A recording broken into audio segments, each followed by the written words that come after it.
Pascal, une petite vidéo pour souhaiter la bonne année, mes meilleurs vœux, la joie et la santé. À bientôt. Force et courage, bonsoir à tous, il est 20h41, pardonnez-nous de ces quelques minutes de retard. C'est vrai qu'avec Yvelise, l'actualité était pas mauvaise, donc on va la retrouver dès demain à partir de... riche, hein. Pardon ? Surtout riche. Surtout très riche, bien évidemment, que nous allons retrouver dès demain à partir de 20h. En tout cas, soyez tous bien au rendez-vous. Nous vous saluons, nous vous adressons aussi encore une nouvelle fois, puisque nous ne sommes pas encore arrivés au terme donc, de ce premier mois, à la fin en tout cas.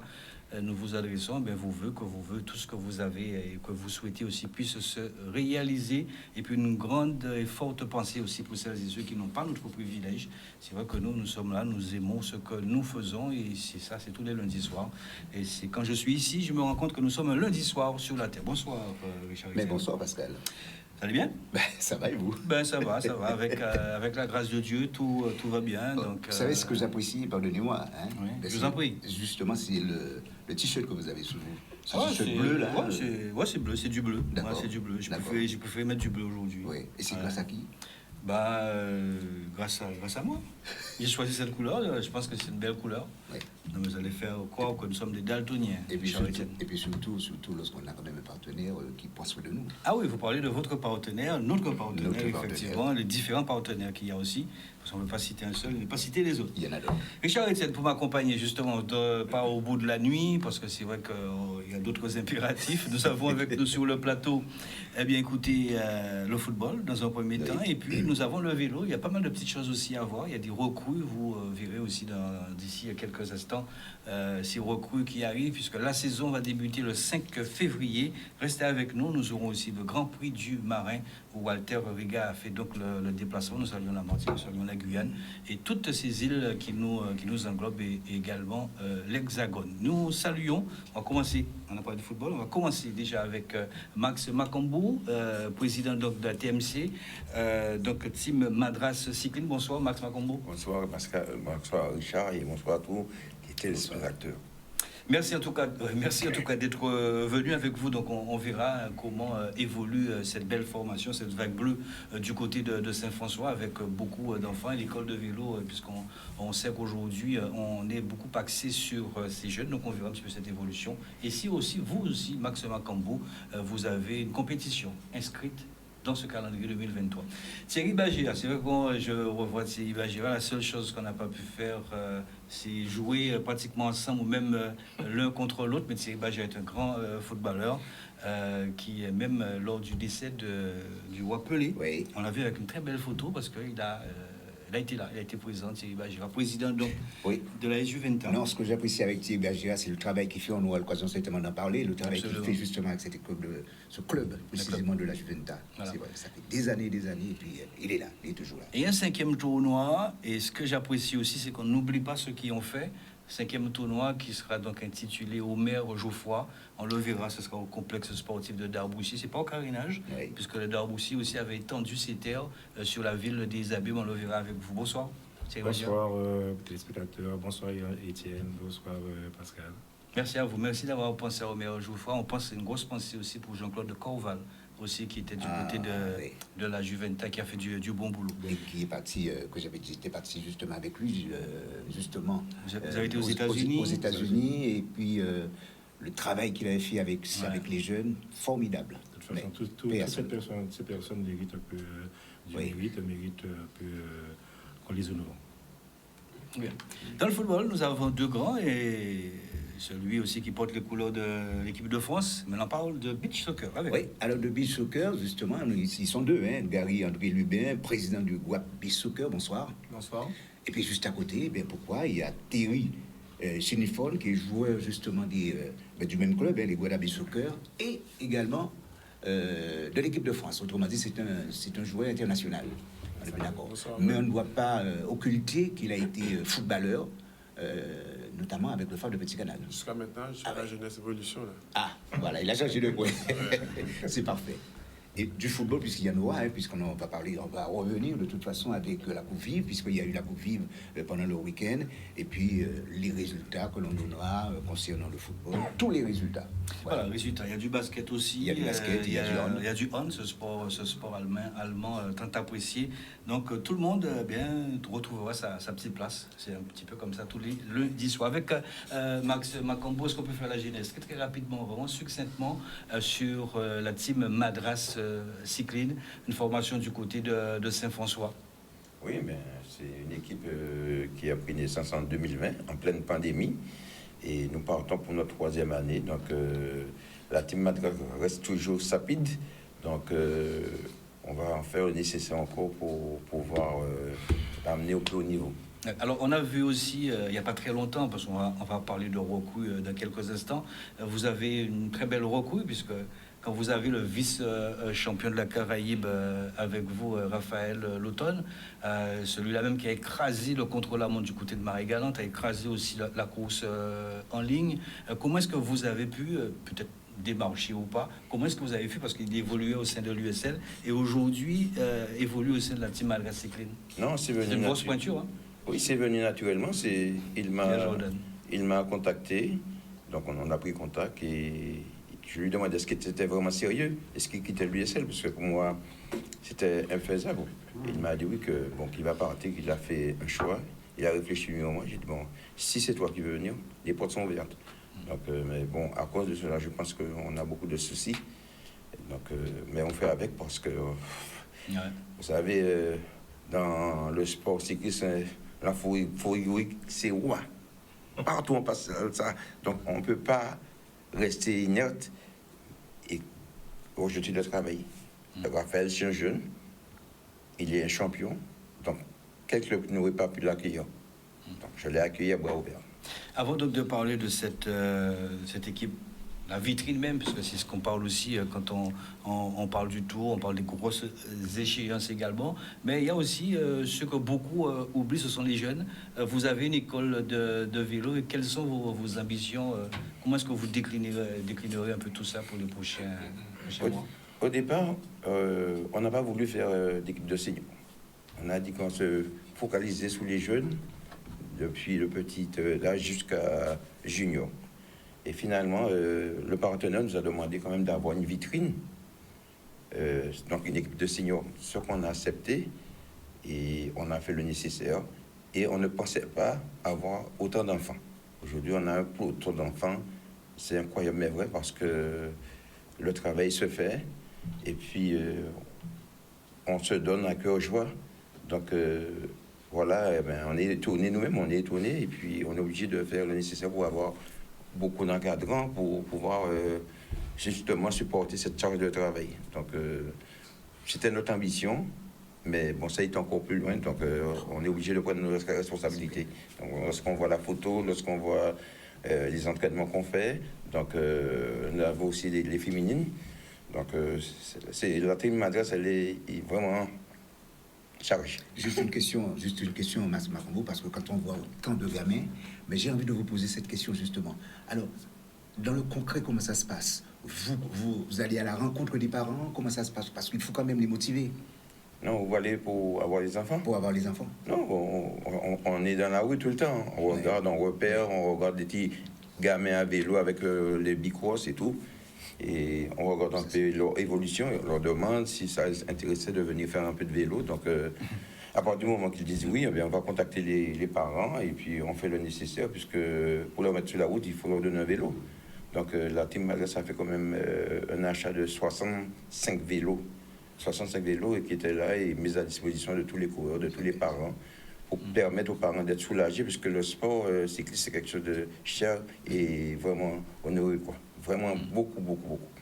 Alors, Max Macambo, on vous a connu, il y a beaucoup de clubs où vous êtes passé, effectivement, vous avez eu aussi des victoires, et pas des moindres aussi avec le tour de la Guadeloupe. Qu'est-ce qu'aujourd'hui vous a poussé, parce que vous l'avez dit, hein, un gros bébé comme ça en 2020, c'était pas évident, mais pour l'instant, vous êtes encore bien vivant par rapport à ça. Qu'est-ce qui vous a poussé aujourd'hui à prendre le bâton de pèlerin et dire, bon, ben, j'y vais? Est-ce que ça s'était mal passé?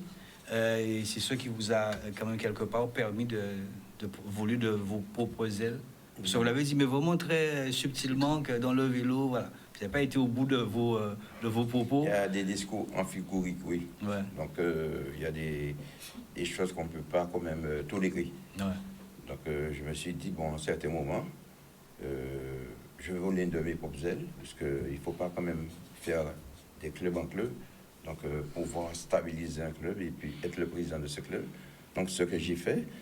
Et puis, rien ne s'est mal passé de l'autre côté. C'est simplement, il fallait un moment ou un autre que je prenne mes aises.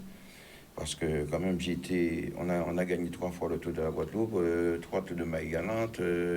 J'ai gagné plein de courses en Guadeloupe, enfin, pratiquement toutes les courses, y compris de la Cannes et tout. Donc, la réussite était de notre côté. Donc, je me suis dit, peut-être, je l'ai fait avec un champion, pourquoi ne pas faire avec les petits? Ouais. Donc, on va repartir à la base, à la fondation, pour pouvoir créer cette immersion. Le jeune, lorsqu'on a regardé cette année, l'année 2022, ben, on a pratiquement tout gagné. Pratiquement, on était dans tous les cours. Et en catégorie enfant, on a gagné pratiquement toutes les courses. On a eu des champions, de VTT. Donc, partout, la team, elle est inaccessible, elle est là, elle est présente, quoi. Alors, vous, en tant que président, aujourd'hui, on ne peut pas dire que c'est la politique sportive qui a changé. C'est un nouveau président qui est arrivé. Vous avez un lien très, très fort aussi avec les coureurs andins. Quand on voit qu'aujourd'hui, c'est pas interdit, hein, c'est pas interdit qu'on puisse faire venir des esclaves communautaires, mais sauf que là, je pense que le comité a vissé un tout petit peu par rapport au règlement. Quel est le regard que vous avez, Max Macambou, par rapport à ça? En colère, ou vous appréciez ce que le comité aujourd'hui a décidé de faire, puisqu'on le verra dans les prochains jours, Richard Etienne, que ça a ouvert la porte aux coureurs européens. Oui, ça a ouvert beaucoup de portes. Hein. Bon, maintenant, c'est des Belges, c'est des Européens, c'est des expos. Des expos, ouais. Bon, on ne peut pas être plus réaliste que le roi. Hein. Ils ont pris leur décision et comme nous aussi, à la team, on avait dit qu'on allait nous focaliser sur les jeunes. Donc, on n'a pas trop insisté, mais ça a fait beaucoup de mal parce que chaque personne connaît les liens que j'ai avec les Courandais. Donc, ça fait beaucoup mal. Mais on est obligé d'accepter la politique. C'est le pouvoir qui a décidé ainsi. Donc, on ne peut pas aller à l'encontre du pouvoir. Donc, on se plie. Mais bien que j'entends qu'il y a des Andins quand même qui vont arriver. Ouais. Donc, mais j'ai pas envie d'avoir plein de soucis, de problèmes, de chercher à droite, à gauche. Donc, je préfère rester. Soit regarder la team, il n'y a que des locaux. Est-ce que vous êtes plusieurs présidents justement à contester ce genre de décision prise justement par le comité? Non, au départ, j'ai un petit peu contesté. Oui. Mais à la fin, ça ne servait à rien de rester dans la contestation. Donc, j'ai laissé ça tomber et je me suis fait une idée. Puis, aujourd'hui, ça ne me pose pas de problème, je suis bien. C'est malheureux pour les coureurs que nous avons là-bas, mais on ne peut pas faire autrement. On ne peut pas rentrer tout le temps dans une bataille juridique à cause des coureurs andins. Donc, j'ai préféré me caler et rester avec les locaux.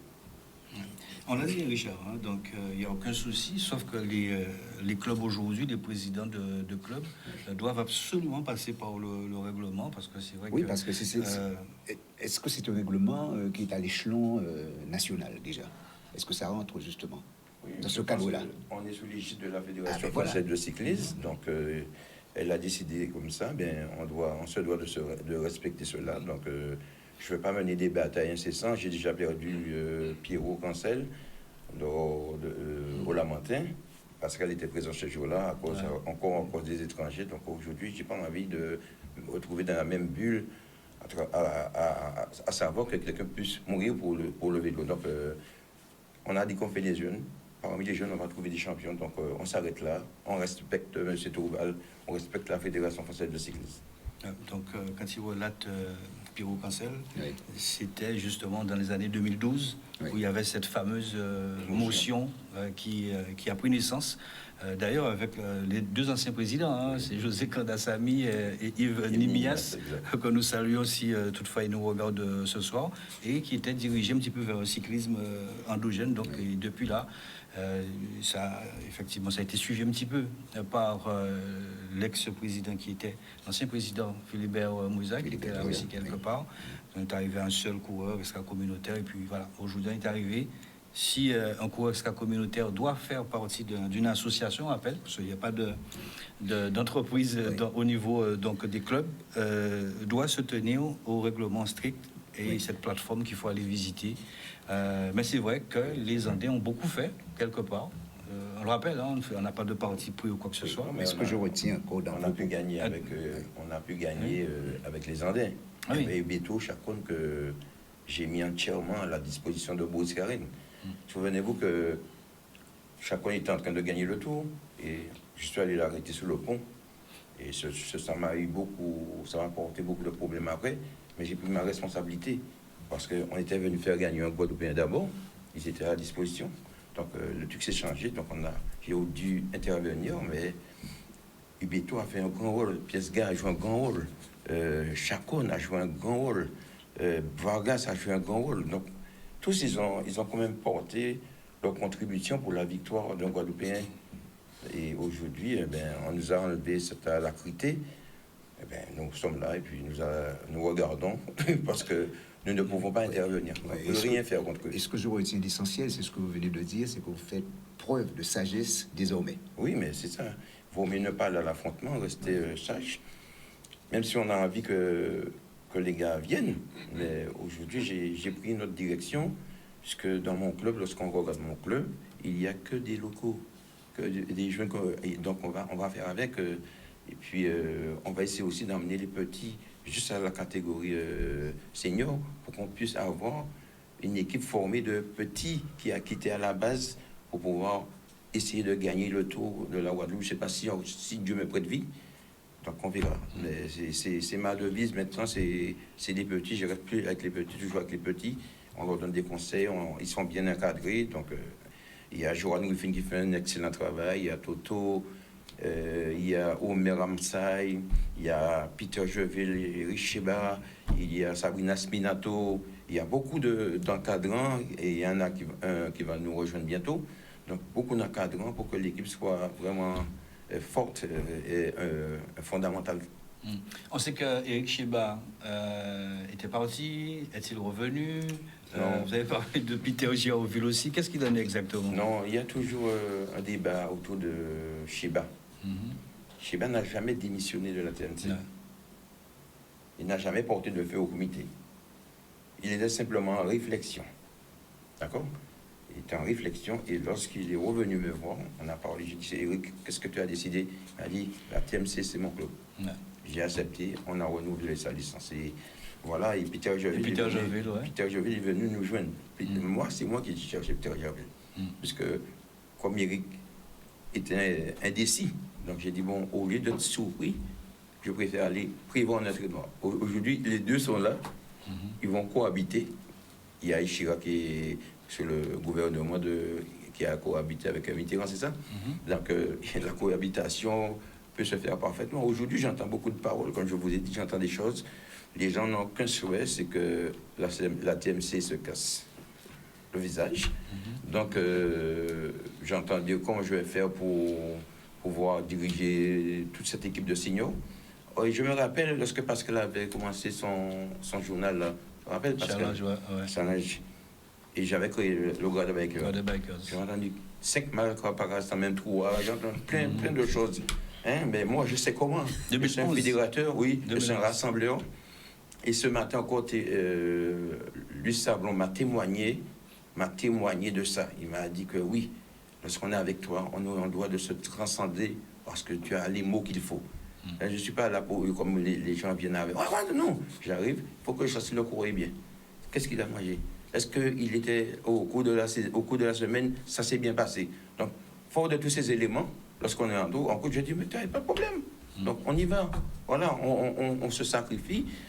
Dans l'équipe, vous étiez là, le Grand Prix de la Cannes. Ouais. Lorsque Sable était déjà en train de remporter le Grand Prix de la Cannes, la victoire des tablets, et que chacun arrivait et on était en train de déposer des pièces du maillot jaune, j'ai demandé à pièce de mettre pied à terre, d'attendre chacun, et on a été à la victoire. Donc, il faut se sacrifier. Le vélo, c'est une course, on est en individuel, mais s'il n'y a pas d'équipe en tout, on ne peut rien faire.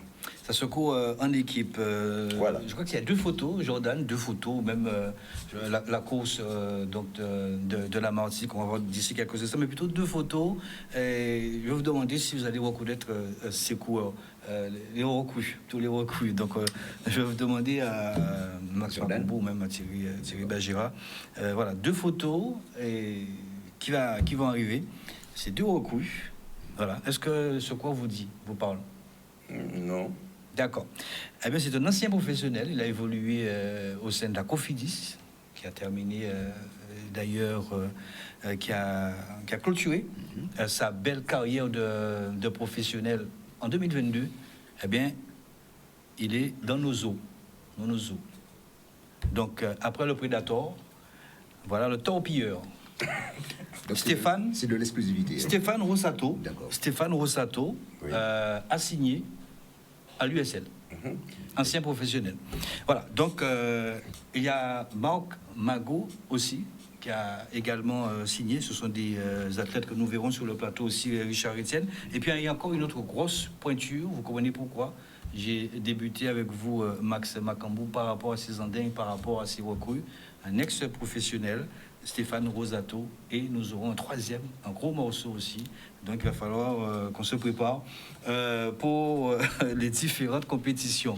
Je vais vous permettre d'aller du côté de la Martinique, retrouver Walter Riga pour une belle course. C'était le Grand Prix de la ville du Marin. Walter Riga. Victoire de Norman Latouche de la Team Vélo Martinique. Voilà, il va franchir la ligne d'arrivée. Voilà Pascal, victoire pour la TVM, une victoire de plus. Norman Latouche, on fait le doublé ce week-end. Triplé même. Triplé. Ouais. Contre la monte, étape générale. Moi je le compte, ça fait 3. Hein. Ouais. Donc ce qui veut dire que du côté de la TVM, on est dans une bonne dynamique, une bonne spirale. Bah, il n'y a pas une course où on n'a pas mis un gars sur le podium, donc ouais, je pense qu'on peut dire ça. Il y a encore du travail à faire collectivement, mais aussi individuellement. Je vois bien où sont mes défauts, mais je le sais très bien, on est qu'en janvier, je ne suis pas encore à 100%, que ce soit au niveau poids, au niveau forme. Et je ne suis pas inquiet pour la suite. Donc, ça permet. On a un train d'avance, mais pas non plus 50. Je pense que c'est important de partir en début de saison sur de bonnes bases, mais sans pour autant être trop en avance. Alors c'est vrai que vous avez passé tout l'après-midi en tête de distribution et derrière ça n'avait pas l'air d'essayer de vous contrer dans votre élan. Je pense que personne aujourd'hui pouvait me contester la victoire. Dès la première montée, c'est moi qui ai fait la sélection. Je n'avais pas envie de me retrouver à me battre contre 70 coureurs. J'ai fait la première montée sans être à 100%, mais j'ai accéléré, histoire qu'on ne soit plus qu'une petite dizaine. Puis après, j'ai remis mon attaque. Je voulais la mettre à 2 tours de l'arrivée. Au final, je l'ai mis beaucoup. J'ai mal calculé. Je me suis retrouvé à faire 50 km tout seul. J'ai encore mal calculé, encore une fois, mais bon, ça l'a fait. Vous avez déjà une idée sur la prochaine échéance? Non, pas du tout. Je savoure celle-ci. Soyons dans le moment présent avant de penser au futur. Voilà, Norman Latouche, je pense qu'on attend avec impatience aussi que la saison puisse s'ouvrir parce que c'est vraiment d'une manière assez... Donc c'est un coureur qu'il faudra suivre. Ouais, c'est un coureur qu'il faudra suivre. Ces images-là, en fait, c'est un souvenir, mais un souvenir où j'étais vraiment enfant, où l'USL le faisait, avec à l'époque où Pierre-André faisait les 4 coureurs entrés. Tu sais qu'on a un expo aussi. Chez vous? Tu sais pas ça? Mais j'attends que vous le disiez. Je ne suis pas dans la... Moi, je ne peux pas les pour, mais on a un pour là. Ce gars-là... Signé, il a déjà signé tout. Oui, c'est bon. Il a déjà gagné le premier course en France là. Il s'appelle Bastien Duculti. Ah, mais Bastien à coup oui. Martinique. Oui, Sébastien. il est champion. Non, Bastien. Sébastien Duculti. C'est pas Sébastien. Ouais, Sébastien Duculti. Mais il a couru en Martinique. Oui. Il a évolué en Martinique. Il est champion de la Martinique, champion. Là, il vient de terminer une course là, ça fait samedi. Il a 3 minutes. Il était à Féroce, je crois. Ouais. C'était un ancien coureur de Féroce. Voilà, donc merci en tout cas, Max Makambo, d'être venu. Le mot de la fin. S'il y a d'autres photos. Le mot de la fin, je souhaite tout le bonheur à tous les clubs de la Guadeloupe. Hein, qu'ils puissent avoir beaucoup de victoires. Et puis que ça puisse se passer à la pédale. Non pas la guerre des bouches, mais à la pédale. Voilà. Ça, c'est encore une expression de sagesse. Oui, ça c'est vrai. Donc voilà, voilà, Pascal, merci de m'avoir invité sur le plateau. Mais la team Madras, elle est là et sécurité routière. On a fait ça à Saint-François avec le sous-préfet. Donc on a posé des panneaux parce qu'il y a des éblouissements, il y a plein de choses qui se passent. Et ce matin encore, on a fauché un cours au niveau de RLM. Donc il faut que les automobilistes se rendent compte qu'on n'a pas de protection, seulement le casque. Et de faire attention avec nous, parce que lorsqu'on a plein de gamins comme ça sur la route, je pense qu'il faut rester sage et puis être patient, quoi. C'est pas 5 minutes qui va les tuer, quoi. Voilà. Voilà, merci beaucoup, Max Macron. Je sais que vous avez une compétition de 2 jours, c'est ça? Le 11 et le 18 mars. Le 11, c'est senior, et le 18 mars, c'est école de vélo. Toute la journée, école de vélo. Parfait. Merci en tout cas d'être venu. Ben, écoutez, on va enchaîner parce qu'il y a du football, c'est que du football. Oui. Il y a eu cette belle coupe vive aussi. La Martinique a tout raflé. C'était une forme en tout cas de revanche par rapport au CSM, puisque le CSM les avait battus du côté de la Martinique. Oui, c'était précisément en 2016 que le CSM les avait battus. Et je me rappelle justement, puisque j'étais sur le niveau Pascal, eh bien, nous étions présents, Canadis était présent pour le direct. Et au terme de la rencontre, alors ce qui s'est passé, c'est que les joueurs mouillés avaient chambré en quelque sorte. Oui. Alors, Et d'ailleurs, avec à l'appui de la vidéo. Exactement. Oui, ça avait fait désordre un petit peu. Non, le désordre, c'était justement en Guyane. En Guyane. Voilà. Mais là, ça, forcément, avec une telle victoire, il fallait chambrer l'arcy des Guadeloupéens. C'est ce qui s'est passé. Je vous propose de regarder justement ce reportage. Les images sont signées Maxime Morel. Vainqueur en titre de la compétition, le CSM en bleu retrouve son rival de toujours, le club franciscain. Un match de goût de revanche pour les protégés du coach Patrick Cabellan, battu par les Mouliens lors de la finale en 2016. Dès l'entame de la rencontre, le club franciscain donne le ton dans son jeu en mouvement, en multipliant les actions offensives sans pour autant les concrétiser. La défense du CSM résiste autour du capitaine Valmy. 0-0 à la pause. De retour des vestiaires, le tempo est identique. Un rythme soutenu avec la possibilité d'ouvrir la marque d'un côté comme de l'autre. 0-0 à la fin du temps réglementaire. Arrivent les prolongations, 113e minute de jeu. Panique dans la défense moulienne, Stéphane Abol, impérial, marque le but de la victoire et c'est la délivrance pour le club franciscain qui inscrit son nom 10 ans après au palmarès de la compétition. On ne peut que les féliciter parce que je crois qu'il y a eu beaucoup de respect pendant le match, très très engagé, beau match. Puis après, bon, malheureusement, on n'a pas pu ramener la victoire pour la Guadeloupe. C'est une très grande fierté parce que ça fait 8 ans qu'on court ce titre. Donc, ce score, on a travaillé pour le gagner, c'est chose faite. Donc, je peux être fier. Une grande joie, une grande satisfaction. C'est vrai que ça fait 10 ans que le club franciscain n'avait pas inscrit son nom à ce palmarès. Aujourd'hui, c'est chose faite. Donc, on est très content de ce qu'on a produit contre une excellente équipe du CSM bien organisée. Mais je crois que nous aussi, on a fait un match plein et je crois que cette victoire n'est pas volée.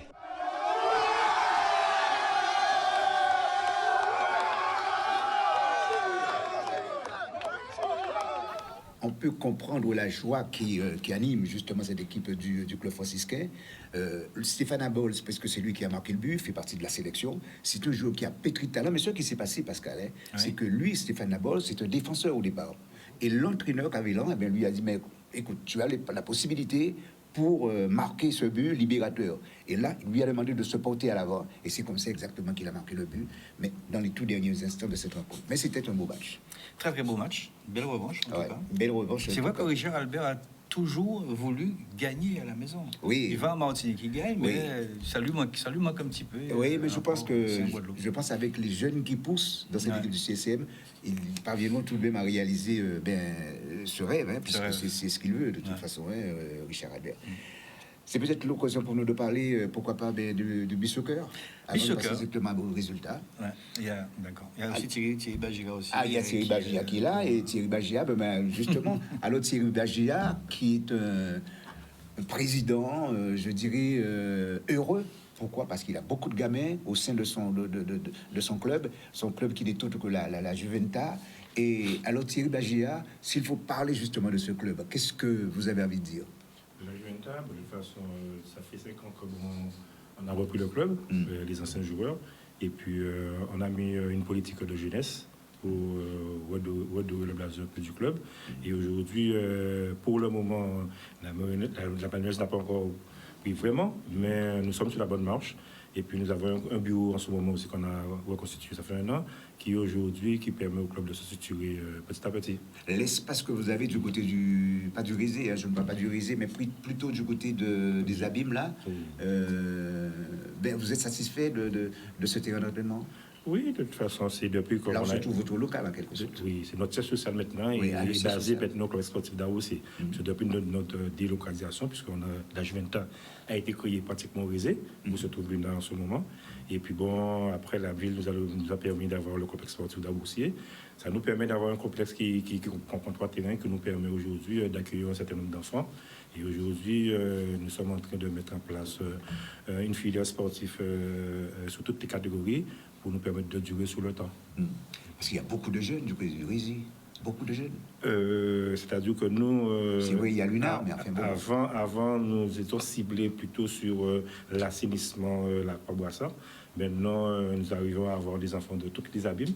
Et puis bon, c'est du bonheur pour la Juventa pour permettre d'avoir une bonne équilibre, une bonne assise sur toutes les catégories. Vous savez, parce qu'il y a une chose qui se passe actuellement avec beaucoup de clubs ici, c'est qu'ils se mettent en partenariat avec des clubs de l'Hexagone. Est-ce que vous êtes pas déjà pensé un petit peu à cette situation? Bon, il faut savoir que l'an dernier, on a eu un partenariat avec Le Mans, parce que je suis passé au Mans, et puis j'ai eu le président, et puis on a eu quand même 5 jeunes qui ont été en immersion. Ok, on a quand même 2 jeunes qui sont un peu suivis par le monde, mais on essaie de continuer de travailler. On n'a pas signé vraiment un contrat avec un partenariat, mais on est en collaboration, en contact. Et puis, on espère peut-être un jour avoir vraiment un partenariat solide avec que ce soit le Mans et un autre club professionnel.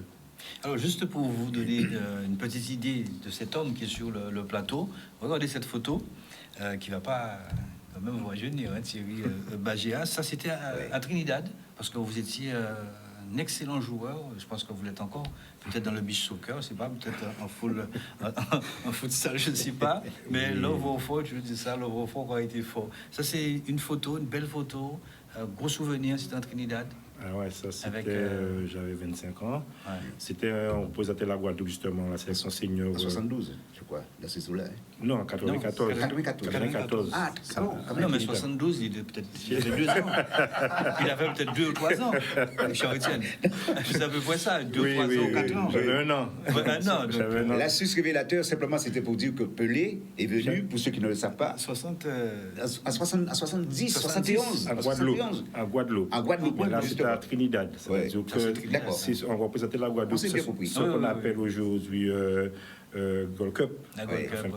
À ce moment-là, c'était le tournoi Shell. On a changé de nom. C'était le tournoi Shell. On représentait la Guadeloupe à ce tournoi caribéen. Et puis, on était sur la phase finale avec Trinidad et Tobago, la Martinique, tout et tout. Et puis, comme on avait été éliminé justement en demi-finale contre la Martinique, on jouait la 3e place contre Saint-Vincent et puis on avait gagné, on était 3e. Et le roi Pelé a été invité par le Seth Blatter, le président de la CONCACAF. Et puis on avait eu l'honneur, comme j'étais le capitaine, l'honneur d'avoir reçu les médailles du nom aux mains du roi Pelé. C'est vraiment un beau souvenir qui marque. Et puis, et c'est inoubliable. C'est vraiment inoubliable. Toute la délégation qui était avec moi, on était vraiment enchantés. On a fait des photos de toutes sortes avec le roi. Et puis aujourd'hui, après 25 ans, cette photo parle. À l'époque, on ne l'appelait pas le roi, mais c'est vrai que c'était un monument, un monument. C'était considéré comme un véritable monument dans le football mondial. Oui, il reste toujours. On dit que maintenant, on est en train de lui donner encore d'autres éloges, mais il restera toujours le roi, puisque tout ce qu'on voit aujourd'hui, il a fait avant. Ça, c'est vrai. Alors, qui d'autre que lui qu'on peut l'appeler comme le roi? À part son but fantôme, qui a été raconté. Un sacré but Fantôme, j'explique un petit peu, il a récupéré le ballon pratiquement dans le rond central, avec plusieurs... sa pichenette. C'était un peu ça à l'époque, pichenette habituelle, et puis même le gardien a terminé comme ça. C'est un but qui n'a jamais été filmé, mais a été raconté, à tel point qu'ils l'ont même refait en 3D. 25 et 26 février, Thierry Bagéa, vous rendez aussi hommage à toutes ces personnes qui ont fait. On a dit tout à l'heure avec Jean-Claude Corval, là c'est Omer Jouffroy. Un petit mot pour Jean-Claude Corval, puisque c'est vrai que j'ai vu Richard Etienne réagir. C'était un pédagogue. Beaucoup de rigueur, mais un pédagogue. Mais on peut revenir, même si Jean-Claude Corval est avec Omer Jouffroy, c'était l'un des meilleurs éducateurs de football au Guadeloupe. Jean-Claude Corval, au niveau jeune, il avait tout ce qu'il fallait pour faire un jeune progresser le maximum possible. Okay. Alors Jean-Claude, je pense que la Resta a fait un hommage, ça n'est pas longtemps trop loin de Jean-Claude Corval. Il a évolué aussi avec moi à la Juventus. C'est pour ça que j'ai osé avec la Juventus, avec l'académie. Okay. Il a permis quand même à la Juventus de reprendre des couleurs au niveau jeune. Et ça a permis aussi, ils ont été en Amérique, au niveau Juventus Academy. Alors malheureusement, il nous a quittés. On garde un très bon souvenir de Corval. Et puis, des entraîneurs comme ça, on n'en trouve pas beaucoup. Parce qu'il se vouait à la jeunesse. Et il laissait même sa famille pour entraîner les jeunes, quel que soit l'heure. Oui. Alors, Thierry, c'est tellement vrai ce que vous venez de dire. À Fort Lauderdale, ça c'est justement aux États-Unis, il était avec les gamins. Mais il parlait avec ces gamins-là avec autant de rigueur en leur disant, mais carrément, rien qu'en français, si vous ne mouillez pas votre maillot, vous êtes des gamins, si vous ne mouillez pas votre maillot sur le terrain d'entraînement, vous n'êtes pas dans mon équipe. C'était ça. Si tu étais dans l'entraînement de Jean-Claude Corval, c'est parce que tu le méritais. Oui. Si tu venais pas t'entraîner, de toute façon, il te retire de le groupe. Alors, ce sont ces entraîneurs qui ont donné beaucoup au football guadeloupéen. Il faut qu'on le dise. Jean-Claude Corval a donné beaucoup à ce football guadeloupéen. La Resta, c'était son club, mais il a aidé beaucoup de clubs. Il a été à l'UNA aussi. Exactement. Il a fait l'UNA aussi. Après, il est venu à la Juventus. Son travail, sa passion, c'est de permettre aux jeunes guadeloupéens d'avoir son expérience, son expertise football pour que le jeune puisse avoir toutes les qualités pour peut-être franchir le pas professionnel. Omer Jouffroy, c'est lui qui porte ce tournoi, 5e édition, 25 et 26. On sait que vous avez l'habitude aussi de faire venir des clubs de l'Hexagone. Cette année, c'est Sarcelles. Ça va se décliner justement en 2 jours. C'est pour les U6, c'est ça? U6 et U13? C'est un tournoi qu'on a mis en place, ça fait 5 ans, dès que je repris la Juventus, pour permettre justement de mettre en valeur cette jeunesse guadeloupéenne, l'école football des Guadeloupéens, puisqu'on se penche toujours sur les seniors, mais il y a un petit vivier de footballeurs de 6 à 13 ans qu'ils ne sont pas très visibles. Alors on a mis en place ce tournoi pour permettre de nourrir cette jeunesse guadeloupéenne. Et on a donné le nom d'Omer Jouffroy, parce que Omer Jouffroy était mon entraîneur aussi. C'était l'un des plus grands footballeurs de sa génération. Puis après, il est devenu entraîneur à la Juventus, toujours à la Juventus. Il est entraîneur à la Juventus. Et c'est quelqu'un qui côtoyait beaucoup la sélection avec le CTR Mathurin. Mathurin, par rapport à son expertise de football et sa sérieuxité au niveau football. Alors, on a tenu au niveau de la Juventus à lui donner le nom d'Omer Jouffroy, puisque Omer Jouffroy, on l'appelait Jésus-Christ, puisqu'il avait la taille, la couleur, l'élan de Jésus-Christ. Alors, on lui a donné ce nom-là. Alors, ça fait 5 ans qu'on fait ce tournoi de 6 à 13 ans. Et on essaie d'éviter les équipes de la Martinique. On a déjà eu des équipes de la Martinique comme Club Colonial qui a gagné ce tournoi U13 l'an dernier. On a déjà eu des équipes comme Guadeloupe, la Gauloise devant la Martinique aussi, des équipes de Saint-Martin. Afin que toute la Caraïbe, on essaie de trouver. On a fait un petit clin d'œil à Haïti. Bon, on n'a pas pu avoir une équipe d'Haïti cette année. Bon, on a pu quand même avoir l'accord de Sarcelles. L'équipe de Sarcelles, c'était un peu très compliqué, mais on a pu avoir leur accord. Ils arrivent en Guadeloupe le 23 février, le vendredi 23 février, et puis ils vont nous faire l'honneur quand même de faire cet échange-là entre les équipes de la métropole et les équipes guadeloupéennes pour permettre que ce week-end puisse passer une belle fête de football guadeloupéen. On rappelle les dates? Les dates, c'est le samedi, on va avoir des U6, 7 ans, et les 10-11 ans qui vont jouer sur toute la journée.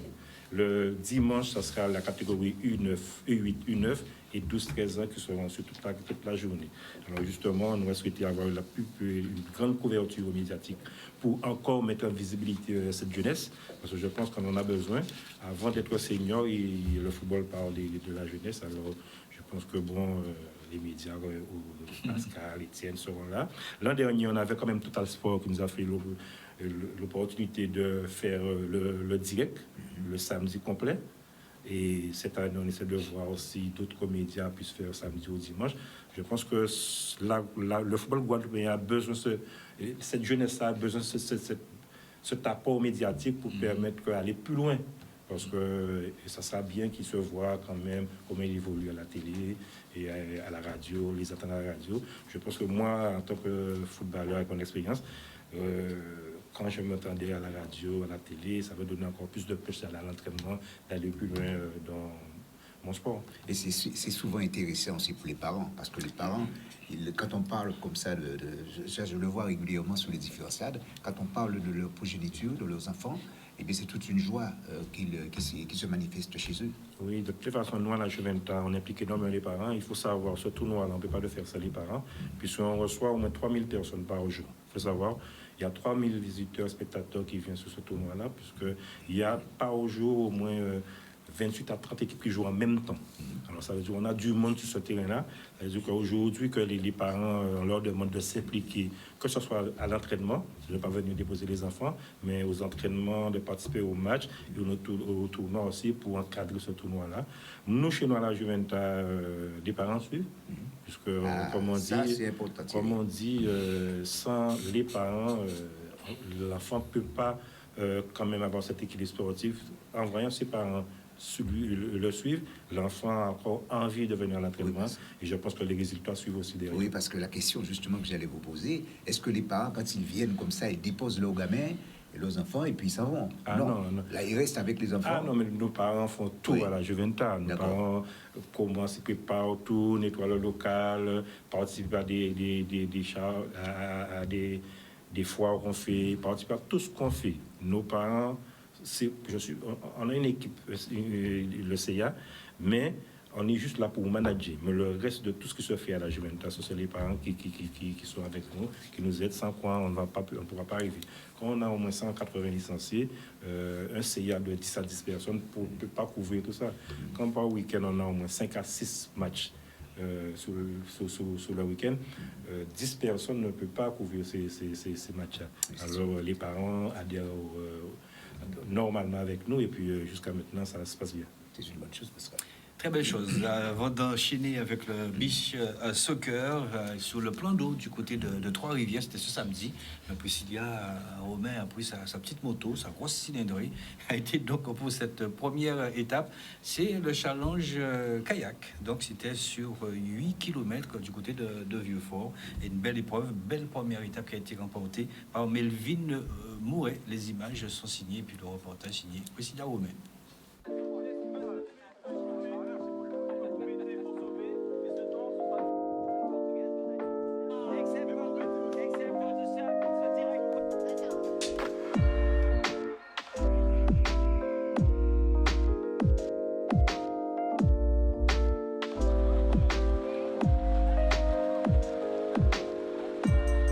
Cette année, je suis revenu aux sources en paddle et du coup, il y avait de belles conditions. Après, c'était un petit peu doux à la fin. Il fallait continuer à maintenir le rythme et c'était vraiment très chouette. Une première étape quand même assez intéressante vu qu'il y avait du vent et un peu de houle qui nous a porté quand même jusqu'à l'arrivée. Un bon départ et j'ai continué sous la lancée jusqu'au phare.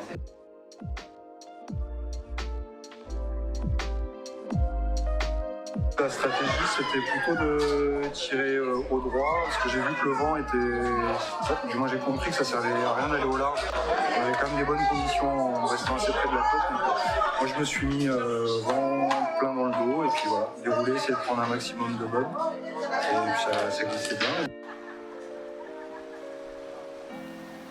C'était donc du paddle avant d'enchaîner les différents résultats aussi qui vont pas tarder. On a fait aussi le déplacement et ça c'est du côté du Krebs qui organisait une belle journée de détection et souvent on a tendance à les oublier. Mais ceux qui sont porteurs d'handicap, non, Challenge Sport a fait le déplacement pour Célia Romain, journée de détection pour donner justement à ses enfants envie. Si vous ne le connaissez pas, essayez un jour. J'ai eu l'occasion d'essayer aussi pour cette journée en e-sport qui s'était déroulée au Vélodrome Amédée de Tours, s'asseoir dans une chaise roulante. C'est pas du tout évident. Regardez.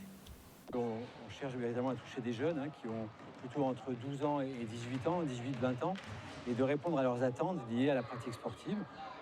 Et l'objectif, comme la question était aussi l'objectif c'est de faire en sorte... Très bien, juste un problème de son. Oui, c'est vrai que c'est du direct. Il aurait dû faire avec le langage des signes. Voilà. On aurait mieux compris. Le temps que Jordan puisse faire le nécessaire, il va me faire signe une fois que c'est prêt. Donc c'est aussi bien, bénéfique aussi pour nous, parce que on a besoin aussi que ces personnes-là puissent être reconnues. Jordan me fait signe que le sujet est prêt. Trop souvent qu'ils sont laissés un petit peu à côté. Voilà. Et ce sont des gens... qui sont comme nous. Voilà, absolument. Voilà. S'ils sont peut-être pas mieux que nous. Voilà. Sujet. On cherche véritablement à toucher des jeunes qui ont plutôt entre 12 ans et 18 ans, 18-20 ans, et de répondre à leurs attentes liées à la pratique sportive.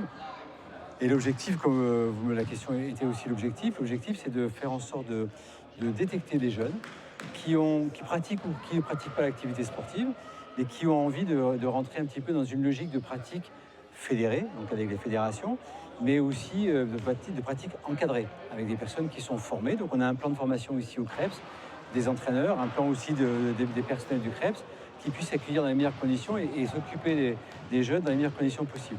C'est pour ça d'ailleurs qu'on a un petit peu fait le choix aujourd'hui sur ces tests, d'avoir des pathologies dites éligibles à ces tests-là. Ça nous permet d'identifier, de faire un premier jet, entre guillemets, de façon à, dans une deuxième séquence de session de détection, on accueillera beaucoup plus de monde, et bien évidemment de jeunes en situation de handicap.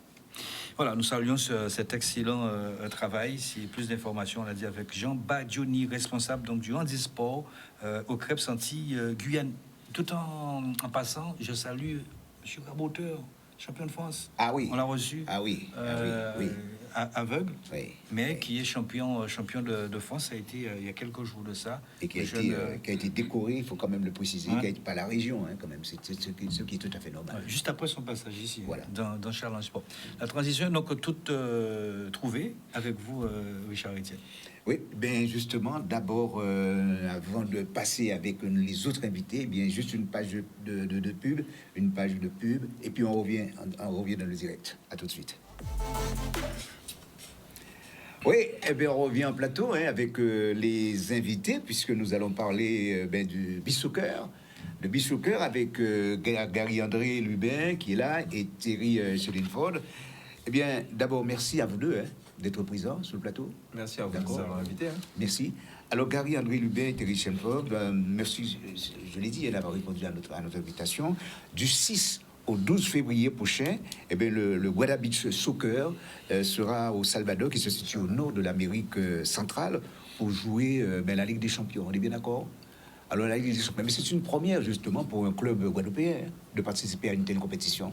Exactement. Alors, c'est une première pour un club guadeloupéen de participer à une telle émission, à une telle compétition, pardon. Oui. Mais c'est aussi une... Qui plus est, c'est le club de Sainte-Anne, on est d'accord. Voilà, le Guada Beach Soccer de Sainte-Anne. Mais c'est aussi une première de Ligue des Champions en Amérique. Ah oui, c'est-à-dire que pour la première fois, la CONCACAF s'est associée avec la CONMEBOL, donc c'est la fédération qui gère l'Amérique du Sud, où il y a l'Argentine, le Brésil, le Pérou, l'Uruguay, pour faire une Ligue des Champions. D'accord? Et nous, on a cette chance d'avoir été invités pour cette première compétition. Donc ça permet aussi aux clubs guadeloupéens, d'accord, de savoir qu'au-delà du National Beach Soccer, qui est le championnat de France, qu'on se qualifie en tant que champion de la Guadeloupe, que maintenant, il y a une compétition d'envergure internationale, d'accord, en zone CONMEBOL et CONCACAF. Bon, alors, Gary-André Lubin, il faut bien préciser que la sélection a eu l'occasion de participer à cette compétition. Alors non. D'accord. Alors non, parce que là, c'est la compétition pour les clubs. Oui, non, mais justement, je parle de la sélection Guadeloupe. Oui, alors la sélection de Guadeloupe... C'était justement au Salvador, on se rappelle. Alors, la sélection de Guadeloupe, d'accord, participe au CONCACAF Championship. Voilà. D'accord, c'est la compétition dans la zone Amérique du Nord et Amérique centrale qui permet de se qualifier pour la Coupe du Monde. Voilà. Alors, nous, avec la sélection de Guadeloupe, on a la chance d'y participer. 2015, 2017, justement. 2017. 2019, où nous sommes arrivés en quart de finale. Voilà. D'accord. Au Bahamas. Donc, c'est ça qui permet aussi à nos joueurs guadeloupéens d'être repérés par l'équipe de France. Et donc, on a un international à côté de nous, Terry Schillingford, qui a fait toutes les CONCACAF Championship et aujourd'hui qui continue à évoluer dans le beach soccer et qui est toujours un joueur du Guada Beach Soccer. D'accord. Alors, j'aurai l'occasion tout à l'heure d'interroger Terry, mais pour rester justement avec vous, pour mettre en place cette organisation, vous êtes évidemment... ça se passe sous l'égide de la Ligue, quand même. Oui, alors... D'accord. Alors, je vais remercier le président d'Artron ainsi que le directeur de la Ligue, M. Babel, qui nous ont tout de suite suivis et donné leur accord pour notre participation à cette compétition. Puisque, effectivement, l'organisation a bien précisé qu'on ne pouvait pas participer à la compétition sans l'accord de notre fédération ou de notre ligue. Donc, nous, c'est la LGF. Donc, tout de suite, ils ont vu une opportunité de relancer le beach soccer en Guadeloupe, puisque bon, depuis la crise Covid, c'est vrai que c'était un peu endormi. Donc avec une telle compétition et aujourd'hui que ça va perdurer normalement, donc on va grâce à la Ligue pouvoir y participer. Donc voilà, donc c'est pour ça que je tenais à les remercier pour ça. Le Guada, votre club en l'occurrence, le Guada Beach Soccer, domine en quelque sorte le championnat, et cela depuis des années, depuis des lustres. Vous êtes le premier club, il faut le dire, le premier club qui a été créé en Guadeloupe. Oui, on est le premier club qui a été créé en Guadeloupe, donc avec le soutien aussi du conseil d'administration de la Ligue de l'époque, qui nous a permis de créer un championnat et de le développer. Effectivement, on a pu être les premiers champions et on a gardé le titre pendant plusieurs années, ce qui nous a fallu... notre première participation en 2016 au National Beach Soccer, qui est le championnat de France. Donc les champions des régions se rencontrent sur les plages du sud de la France pour déterminer qui est champion de France. Donc ça a été une grande expérience pour nous, puisque bon, ça nous a permis de voir vraiment un autre niveau du beach soccer. Et rentrer ensuite en Guadeloupe, on a pu travailler, d'accord, pour se perfectionner, et qui fait qu'aujourd'hui, on a une sélection de Guadeloupe aussi, dont le Guada Beach Soccer a fourni beaucoup de joueurs. Et on a pu faire de belles choses en Amérique jusqu'à en 2019, où on fait une demi-finale contre les États-Unis, où le coach américain devient fou. Je l'entends dire un moment, comment ça se fait que la Guadeloupe, il fait le geste comme ça. D'accord. On est arrivé à ce stade. Alors, Terry, Gary André, justement, on va voir quelques images, puisque les entraînements, Pascal, sont rudes, sont très, très difficiles. Les entraînements, vous allez voir, il y a beaucoup de séquences d'entraînement. Et justement, avec vous, Gary, on va essayer de commenter tout ça pour... là, dans cette séance, c'est quoi? Alors, donc c'est une préparation physique qui est mise en place par Gaël Joliet, qui est un de nos joueurs. Donc, c'est son métier, donc on le laisse faire. Et le sable... On travaille quoi, là, justement, dans ces mouvements? Alors, ici, on a les abdos, on fait du burpees. En fait, c'est de l'endurance, c'est du renforcement musculaire, en fait. Parce qu'en fait, vous savez, de marcher déjà sur le sable, c'est compliqué. Donc, il faut vraiment une bonne préparation physique pour pouvoir tenir un match de beach soccer qui est sur 3 tiers-temps de 12 minutes. Ça n'a pas l'air d'être grand-chose quand on entend un match de football, c'est 2 fois 45. Mais je peux vous jurer que physiquement, c'est... Et c'est le cas peut-être pour ces mouvements. Voilà. D'accord. Alors, là, ça c'est pour travailler les biceps, c'est pour travailler quoi? C'est pour travailler les articulations? Voilà, c'est tout ça, c'est un entraînement physique pour préparer le fait de retourner. Là, on a commencé ici, on était sur la place du Gosier. Oui. Donc après, on prépare notre corps pour ensuite qu'il puisse assumer sur le sable les efforts à répétition qu'on va lui demander, puisque le beach soccer, ça s'arrête jamais. Contrairement au foot à 11, quand le ballon est à gauche, le joueur qui est à droite doit travailler encore plus, parce que c'est tout le temps en mouvement des appels. Donc voilà. Donc physiquement, si on n'est pas prêt, on ne sera pas bon. Ça, c'est très important. On peut être moins bon techniquement, Mais si physiquement, on n'a pas le dessus, ça ne va pas le faire. Terry, toi, maintenant, parce que tu es, je l'ai dit, hein, d'entrée de jeu, tu es avant tout un footballeur de foot à 11, et tu as laissé le foot à 11 presque pour... justement pour le beach soccer. Non, je n'ai pas laissé. Tu arrives à combiner les deux? Je combine les deux. D'accord. Comme c'est par saison le beach soccer, donc j'arrive à m'entraîner le foot à 11 et le beach soccer. Il faut le faire, Pascal. Quand même. Oui, il faut le faire. Sauf ce que je voudrais préciser, et j'apprécie beaucoup Gary, André Lubin et également Terry Chillingford. Il y a beaucoup de personnes qui nous révèlent, mais qui ne connaissent pas vraiment le beach soccer. Oui, il faut bien expliquer que ça se joue sur du sable, un sport de sable. Et c'est vrai qu'en fait des gammes, il a dit tout à l'heure, Gary, André Lubin, c'est 3 tiers de temps de 12 minutes. Donc, exactement. Le règlement. C'est sur le sable. Il y a la distance aussi du terrain, je crois que c'est 32 mètres ou 30 mètres ou à peu près, je ne sais pas. Donc ça se joue comment? Où? Parce qu'on sait que vous êtes un passionné de Sainte-Anne. Vous avez évolué aussi à l'Intrépide et vous avez fait pas mal de belles choses sous Sainte-Anne et vous vendez bien aussi le produit. Alors dites-nous tout. Parce qu'on sait que Sainte-Anne, c'est votre passion. Alors oui, Sainte-Anne, j'ai très souvent ce mot à la bouche, Sainte-Anne, je suis amoureux de ma ville de Sainte-Anne. Alors c'est important de le rappeler que Sainte-Anne, on est une ville de sportifs, on a une très belle plage. Nautique. On a une très belle plage où très souvent on a des tournois de plage. Donc c'est à peu près comme Copacabana au Brésil, c'est une tradition pour nous de jouer au football sur le sable. Aujourd'hui, l'évolution a été portée sur le beach soccer. On s'y est intéressé, d'accord, on l'a créé et aujourd'hui on est là. Alors, contrairement au football, la surface elle est plus petite. Donc le terrain c'est 35 mètres de longueur sur 26 mètres de largeur. D'accord, comme je l'ai dit tout à l'heure, les 3 tiers temps de 12 minutes. Alors, la plupart du temps, les matchs se font au soleil. Donc, c'est 2 fois encore plus compliqué. Heureusement qu'on a la plage, ça se passe en bord de mer, tout ça. Alors, le beach soccer a des règles qui sont bien précises. C'est spectaculaire, c'est souvent du jeu aérien, d'accord? 3 tiers temps de 12 minutes, donc ça ne doit pas s'arrêter.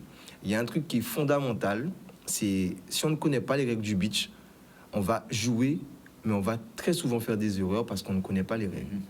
Ça ne doit pas s'arrêter, c'est spectaculaire. Donc, il y a une règle des 4 secondes, que ce soit le gardien qui dégage, que ce soit la touche, il ne faut pas garder le ballon plus de 4 secondes, autrement il passe à l'adversaire et ce sont des coups francs directs où il n'y a pas de mur. Parce que nous aurons l'occasion justement d'aller tourner un sujet, Pascal, bien sûr, le beach soccer. Mais pour revenir justement avec Terry Chillingford, puisque le temps se profile un petit peu à l'horizon. Alors, Terry Chillingford, toi, maintenant, tu fais partie justement de l'équipe de France. Comment ça a été fait? Comment le contact a été établi pour que tu puisses te trouver au niveau de l'équipe de France? Mais la jeunesse, j'ai commencé en sélection de Guadeloupe depuis 2015. Premier CONCACAF 2015, 2017, 2019. Ensuite, on a eu la chance de faire les championnats de France avec le Guadeloupe Beach Soccer. Et le sélectionneur à l'époque, il avait une équipe qui coachait pendant les nationaux qu'on a fait. Et il avait déjà un œil sur moi. Donc, au fil du temps, avec nos matchs qu'on faisait, il a demandé à Damien Granchi, qui était le sélectionneur à l'époque, comment j'étais de lui proposer quelques joueurs. Donc il y a eu moi et il y a eu Fiomi Cédric. Bon, ça s'est un peu mal passé parce qu'il s'est blessé, il n'a pas eu jusqu'à maintenant de chance. Et moi, depuis 2020, j'y suis. L'ambiance au sein de cette équipe de France? Ça va. Hein? Après, on s'est au départ, mais après, ça a été... Bon, c'est des cas que je vois depuis 2015 au championnat de France, donc ça a été comme si c'était ici. Donc, ça va. Pascal. Mais ça fait plaisir. Ben oui. Ça fait plaisir de voir aussi que... je vois que Gary, tout à l'heure, Terry, pour essayer de jouer avec Terry, hein, il a parlé de Copacabana. C'était l'un des premiers aussi grands tournois de beach soccer. Oui, parce que c'est au Brésil. C'est au Brésil. Le beach soccer a pris naissance. Oui, le beach soccer a pris naissance au Brésil. Voilà. Alors, comme nous, le Guadeloupe Beach Soccer, on a eu la chance de fournir à la Guadeloupe et à la France un international français. Donc, à cause du Covid, les choses se sont arrêtées, mais Terry a toujours eu envie de travailler malgré tout. Donc, on s'est quand même retrouvés des fois tous les deux sur la plage en train de travailler parce que Terry avait des objectifs.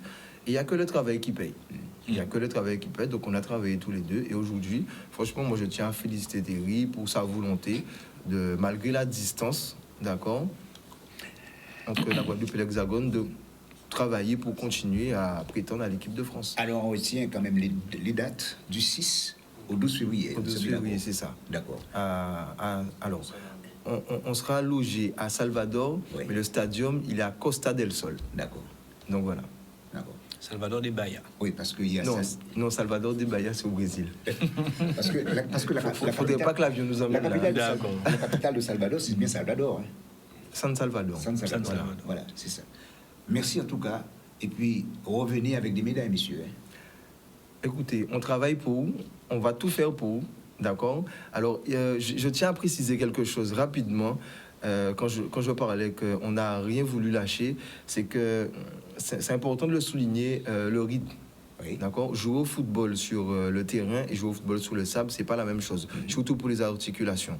Donc, personnellement, il fallait trouver des solutions. Thierry et moi, on a travaillé.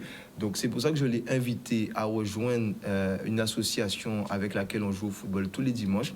C'est les Amis de la plage et je salue le président Fon Club Ball. Parce que tous les dimanches matin, Thierry nous a rejoints et il a pu pouvoir garder le rythme du sable et travailler les gestes avec moi pendant ces séances-là le dimanche matin de 7h30 à 9h30. Voilà. C'est la passion, c'est l'amour, c'est tout ce que vous voulez. Mais oui, mais c'est formidable. En tout cas, ça continue concernant le foot, hein, puisqu'on va quand même donner les résultats concernant, en tout cas, ce qui s'est passé pendant le week-end. On va d'abord commencer avec les femmes qui jouaient la 10e journée et les différentes rencontres. Pascal, avec vous. Oui, donc pour ces féminines, c'était donc cette 10e journée. L'entente CSC-USC a étrié l'USBM 4-1, 3 partout entre l'Étoile et l'entente ARS Stade d'Amantinois, je suppose que c'est ça. Donc toujours ce même jour, l'entente Linkry CSF a battu l'AS Moreau 3-1. Et puis voilà, l'AS Anonyme n'a pas été du tout anonyme puisqu'elle a battu la MJF 5-0. Donc au classement, très rapidement, on retrouve Lanterne Rouge à 8 points, la Résistance, à 11e la OG à 9 points, et puis les trois premières équipes, en tout cas le Sporting à 33 points, 9 matchs, Anonyme à 32 points, l'entente CSC-USC 30 points, et juste comme ça, au milieu de tableau, le Sirocco avec un total de 15 points. Le football toujours, mais c'était la 15e journée en ce qui concerne la régionale 1, avec les différentes rencontres. D'abord en ce qui concerne la poule A, le CIRFA qui était opposé à la Jeunesse Évolution, victoire donc en déplacement des Abémiens sur le score de 2-1, 2-0 pour la JSBH qui a battu la Esgosier. Et puis la troisième rencontre, c'est le CSC qui était opposé à la Restar. Ça remonte un petit peu pour la Restar qui a battu le CSC sur le score de 3-1. Le classement, le CSC, même si cette formation n'a pas joué, occupe la première place avec 41 points. Je suis derrière la Gauloise, 40. Troisième, la Jeunesse Évolution qui fait une superbe remontée avec Jean-Claude Fermelli. La Esgosier occupe la 4e place, 37. 32 points pour le Sporting, 5e. 6e, c'est le CFA, 29. La Restar, 7e, 25. Et puis ferme la match, le club Cap-Syrien avec 21 points. En ce qui concerne la poule B, Pascal. Poule B, donc régional 1 toujours, donc Juventus, belle formation, donc on imagine que Guy-André Lubin est déçu parce qu'il a été battu par l'USBM 4-2, un très beau match aussi, donc c'était à Bouillante, l'Étoile qui a battu la OG 5-2, puis reporté Stade de la Montilon, saluant Michael Mirabli et Xan Sirocco.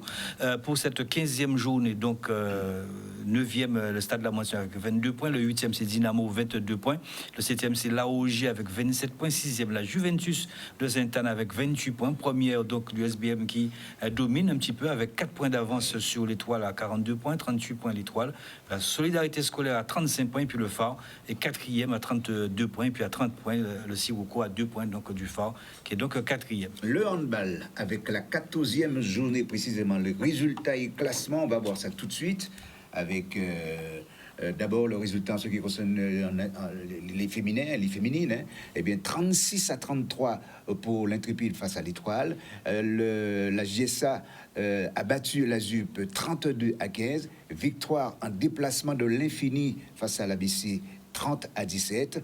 Et puis reporter le Zayana qui devait rencontrer la JTR. Une autre rencontre qu'il fallait suivre, c'est tout simplement le CAPS qui a battu le Club Sport 33-12. Le classement, l'Étoile leader avec 35,32 points pour l'Intrépide de Sainte-Anne. Le Zayana, 3e avec 31 points. 4e, monsieur la JSA avec 25 points, ferme la marche. Le ACB avec 11 points. En excellence masculine. En excellence masculine, donc la l'IHC-HBC a battu l'Étoile 34-26. La ZUP en déplacement a battu la JSA-HBC 33-25. L'Infini aussi a battu l'ACB par 3 petits points d'écart, 33-30. Le Zayanla s'est fait battre dans son gymnase 30-23. Et puis un score de parité 23-23 entre le Signe Noir et la Gauloise. Donc au classement général, on retrouve HBC 36 points avec un total de 12 matchs.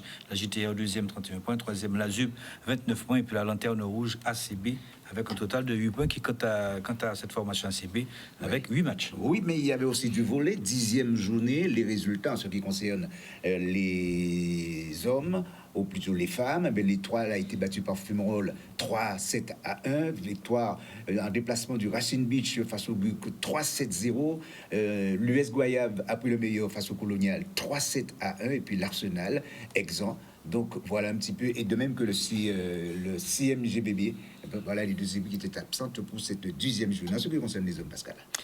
Très bien, les hommes, on enchaîne. Les hommes, donc l'Étoile s'est fait battre par Fumerol 3-7-0, c'est ça. Le GUC battu aussi par le Racing Beach 3-7-0. L'US Goyave 3-7-1 face au Colonial. Et puis le CMGVB a battu le SM 3-7-0. Et puis l'UFM est bien resté maître à domicile en battant l'Arsenal 3-7-1. Les hommes étaient en piste justement pour le basket. C'était la 12e journée. On va voir l'ensemble des résultats. Vatable qui a été battu par le New Star 77-62, 71-63. C'est la victoire de La Roger face au Banello. Reporter la rencontre USR les Flyers. Une autre rencontre qui a été reportée sur le GGB et la JSC. Et le BMBC a été battu par le Signe Noir 65-48, 88-69 pour l'Étoile de l'Ouest face à la MJCA. Au classement, et bien La Roger est en tête devant l'Étoile de l'Ouest, 3e le New Star, le Banolo 4e, le Signe Noir 5e, ferme la marche.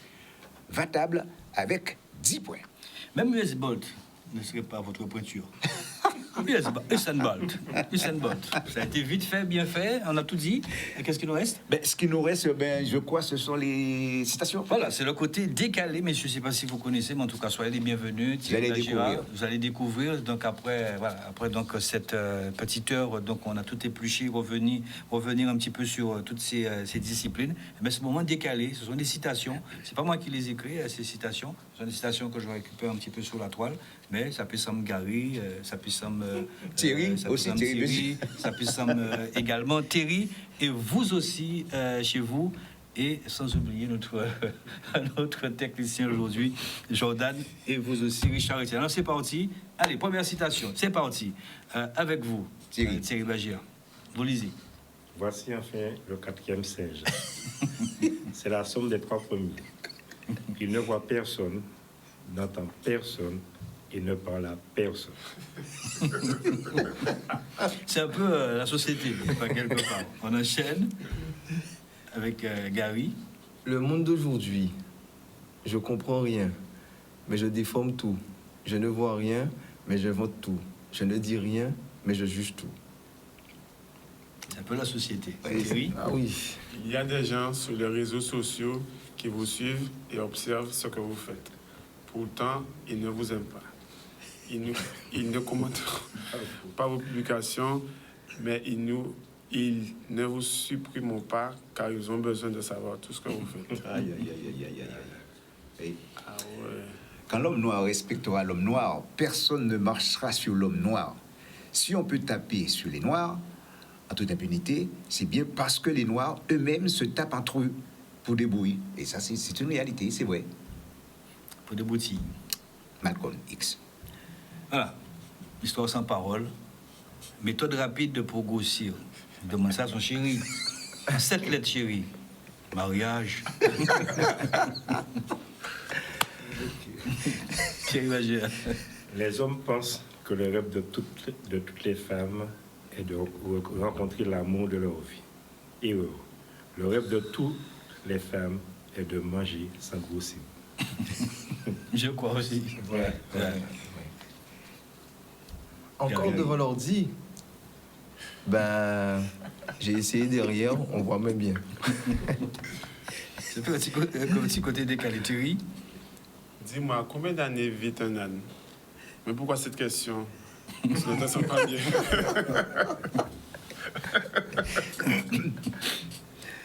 Pour toucher sa retraite à taux plein, il faudra travailler plus longtemps. Alors que moi, dans 2 ans, je prends ma retraite avec le pactole à 43 ans. Ouais. Des images, c'est à visiter. Voilà. J'ai hâte d'être à la retraite pour me lever à 6 h du matin et conduire très lentement pour que tous ceux qui vont au travail arrivent en retraite. Bon, il va jouer. Ça rigole pas. Thierry. La vie de couple, c'est faire les choses à deux. Elle décide. Tu acceptes. Tu acceptes. Elle parle. Écoutez. Tu écoutes. Elle se trompe. Tu t'excuses. Je crois que c'est la solution à prendre. Voilà une belle citation. Sans faire de désordre. Gary. Maman, tu me prends par la main et me montres le chemin. Tu m'apportes ton soutien et console mes chagrins. Aujourd'hui, je voulais te dire, parce que cela me fait plaisir, que je t'aime très fort. Oh, ça c'est bien ça. Oui. Thierry. J'ai donné le prénom de la maîtresse de mon mari à la poupée de ma fille. Oh là là. Chaque fois que ma fille appelle sa poupée, il sursaute. C'est de quel début. Et voilà, c'est terminé, Pascal. Voilà, c'est ce petit côté. Alors, oui. Alors, par contre, par rapport à toutes les citations qu'on vient de voir, surtout celle du début, j'aimerais vous poser une question. Si vous devez dessiner aujourd'hui l'homme du 21e siècle, comment vous dessinerez cet homme-là? Du 21e siècle. Ouais, l'homme du 21e siècle. On peut imaginer plein de choses. Oui, c'est compliqué. Mais nous y sommes, donc. Ouais, c'est nous. Je le dessine comme ça. Ah d'accord, avec le portable. Avec le téléphone. Je le dessine comme ça. D'accord. Ouais. Parce que les citations, où est-ce qu'on va les chercher maintenant? On prend le téléphone, on prend la tablette. Ouais. Aujourd'hui, tout le monde dans la rue est comme ça. Ah oui, c'est vrai. Donc, par rapport à tout ce que je viens de voir, pour moi, c'est... Et c'est vrai. On est à table, on a la tablette. Voilà, pour moi, c'est nous aujourd'hui. D'accord. Donc voilà. Je vous remercie. Voilà. En tout cas, merci messieurs d'être venus. Merci à Max Macombo qui a dû prendre, pas l'avion, mais donc prendre le départ pour retourner dans sa commune natale ou d'adoption. Merci à Thierry Bagéa. On appelle le rendez-vous 25 et 26. On vous attend. Voilà. Et puis, Gary André Lubin, yo necesito hablar mucho español, porque tú dices ahora que tú vas a Salvador. ¿Yo hablo un poquito español? Oui, hablo un poquito español. Un poquito. Hablo un poquito. ¿Tú hablas? Salvador, no Salvador de Bahia. Non, no Salvador de Bahia. San Salvador. San Salvador. Voilà. Juste au... Capitale au sud du Guatemala. Tu vas gagner. Voilà. Tu vas gagner. Comment? Si. Comme. Merci, on se laisse sur ça. Sur ces quelques mots d'espagnol. Et puis, c'est vrai que nous rigolons, mais nous avons une forte pensée pour celles et ceux qui sont malades, sont couchés sur l'île d'hôpital, ceux aussi qui souffrent en silence. Et puis une force aussi pour Lilian Chico, voilà, qui a perdu sa femme. Et d'ailleurs, c'est ce soir aussi la veillée. Force pour tout le monde qui pète en monde. On se retrouve, on se retrouve vendredi. On se retrouve avec Séverine. Avec Séverine. On l'a distribué là. 19h. Avec Séverine. Avec 19h. Et puis lundi, Séverine sera avec nous. Séverine sera avec nous. Ouais, je pense. Pas de problème. Bon. Voilà. Merci un peu. Merci à Jordan pour la réalisation technique. Merci à Martine. Merci à vous tous et toutes. Et puis retenez aussi cette citation. Gary a dit effectivement que c'est l'homme du 21e siècle avec le portable. Mais il y a une citation qui nous a réunis tous là. Et même chez vous. C'est la citation de maman. Ah oui. Voilà. Là, nous tous. J'avais envie de dire je t'aime maman. Voilà. On s'est compris. Parce que nos femmes, c'est Femme fort. Merci. Je dis à la mienne que je l'aime, même si elle n'est plus de ce monde, mais quelque part là où elle se trouve, certainement qu'elle voit son fils. Voilà. Merci en tout cas. J'avais envie de le dire parce que j'ai son soutien pour tous les sacrifices que je fais pour cette discipline qui tarde à éclore en Guadeloupe. Oui. Et ça me fait plaisir quand vous me dites que bientôt vous allez venir faire un reportage sur place. Ça me fait plaisir. Le but de Canal 10, c'est notre but, c'est d'être sur tous les fronts, quelle que soit la discipline sportive qui puisse exister dans ce département. C'est ça. Mais j'espère que grâce à vous, on sera reconnu, puisque une fois qu'on prend l'avion, on est à l'extérieur, on arrive comme des stars et chez nous, on passe inaperçu. Ouais. C'est souvent ça, c'est l'adage, nul n'est prophète dans son pays. Merci messieurs, puis bon voyage, puisque c'est du 6 au 12. Au 12, voilà. Quimbered, Pamoli. Merci Jordan, merci à vous tous. Au prochain rendez-vous pour le sport, ce sera ici même à partir de 19h, Richard Etienne et Séverine Méridan. Eh bien, n'oubliez surtout pas, attention, faites du sport si vous avez cette chance. Et attention à ce délicieux poison qu'est le sucre. Ciao, ciao.